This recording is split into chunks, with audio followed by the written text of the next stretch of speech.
Bonjour à tous et à toutes, bienvenue sur The Weekend Spoke. Comme je le dis déjà depuis un bon bout de temps, cette Coupe du Monde est particulière.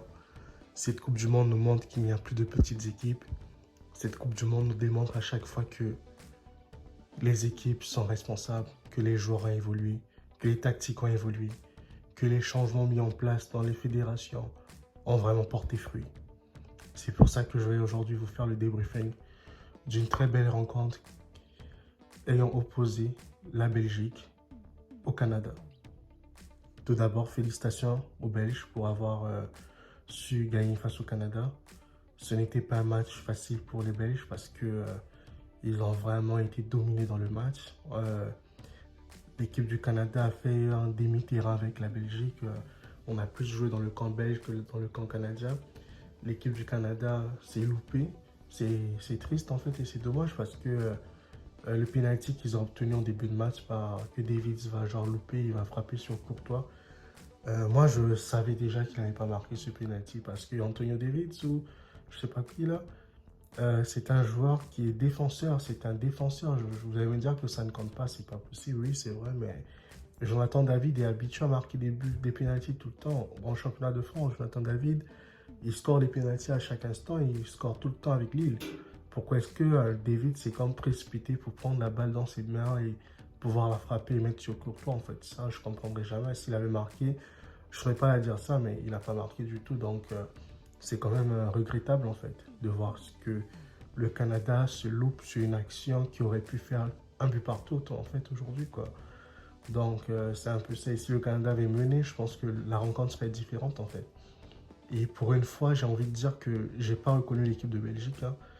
Pour une fois, la Belgique est tombée sur une équipe solide. Ça nous rappelle aussi des Coupes du Monde précédentes où la Belgique, pour commencer les Coupes du Monde, la Belgique n'est jamais assez forte.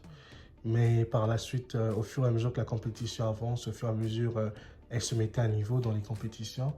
Et c'est exactement ce qui s'est passé aujourd'hui. Moi, l'équipe canadienne, j'ai vu vraiment une équipe débrouillarde en fait. J'ai vu une équipe des joueurs qui n'étaient pas adroits. Je me pose des questions, comment est-ce qu'ils ont fait pour battre les États-Unis aller-retour, parce que les États-Unis, ils n'ont pas battu cette année, ni l'année passée. Fait que je me demande comment est-ce que cela a été possible avec ce match que j'ai eu à voir là, où les gens sont maladroits, les gens jouent comme s'ils n'avaient rien à... En fait, ils jouaient comme s'ils étaient... voilà quoi, dans une dans une gang de potes, ce genre de choses. Alors que quand on joue un match de haut niveau comme ça en Coupe du Monde, le Canada doit être capable de marquer des buts en fait. On va pas jouer juste pour mettre les balles à côté ou bien frapper en l'air. Quand tu prends un gars comme Buchanan, tu as John Stones, lui complètement, il s'est complètement loupé sur les coups francs.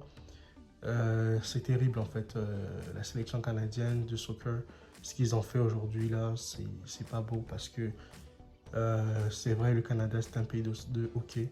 Mais enfin, si la fédération, ou je dois dire l'équipe nationale de soccer se donne aujourd'hui à fond et doit être en mesure d'aller au moins marquer des buts, au moins ça nous ferait plaisir ici au Canada. Ça nous encouragerait vraiment à suivre l'équipe nationale de soccer. Malheureusement, elle n'a pas pu aujourd'hui être réaliste face au but. J'espère que la prochaine rencontre, elle va pouvoir marquer des buts et pourquoi pas gagner et se qualifier au tour suivant.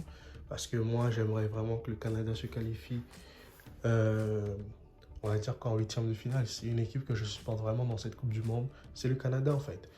Et j'aimerais ça là qu'elle se qualifie en fait parce que en tant que Canadien et supporter canadien, on aimerait le meilleur pour notre équipe du Canada ici là.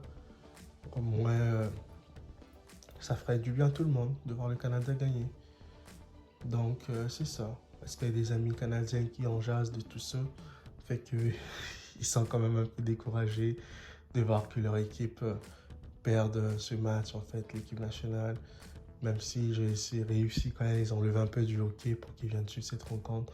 Mais c'est quand même un peu terrible et j'espère vraiment que le prochain match du Canada, ils vont pouvoir gagner, ils vont pouvoir marquer des bons buts, ils vont pouvoir enfin arracher la victoire en Coupe du Monde. Parce qu'en 2026, c'est nous autres qui allons organiser la Coupe du Monde à nouveau. Fait qu'il faudrait que l'équipe soit déjà au point, même si elle a posé de sérieux problèmes à la Belgique. La bataille du milieu de terrain Les Belges n'ont pas existé, hein, que ce soit au milieu, que ce soit en attaque, en défense. Ils ont été bouffés par le physique des Canadiens, par l'équipe canadienne en fait. Mais c'est juste que le Canada manquait de réalisme. Sinon, dans l'ensemble de la rencontre, c'était top, c'était vraiment bien ce qu'ils ont fait. J'ai aimé les interventions. Ils ont gagné leur duel, ils ont vraiment posé de sérieux problèmes à cette équipe belge en fait. Quant à moi, je vous dis à très bientôt encore pour une nouvelle analyse. Si vous avez aimé cette vidéo ou quoi que ce soit, vous avez des choses à dire, écoutez, n'hésitez pas. Mettez-moi des commentaires et je me ferai un plaisir de pouvoir répondre à vos commentaires. Et likez la vidéo, abonnez-vous, partagez autour de vous afin qu'un grand nombre de gens soient au courant de nos vidéos. Allez, moi je vous dis à très bientôt et prenez bien soin de vous.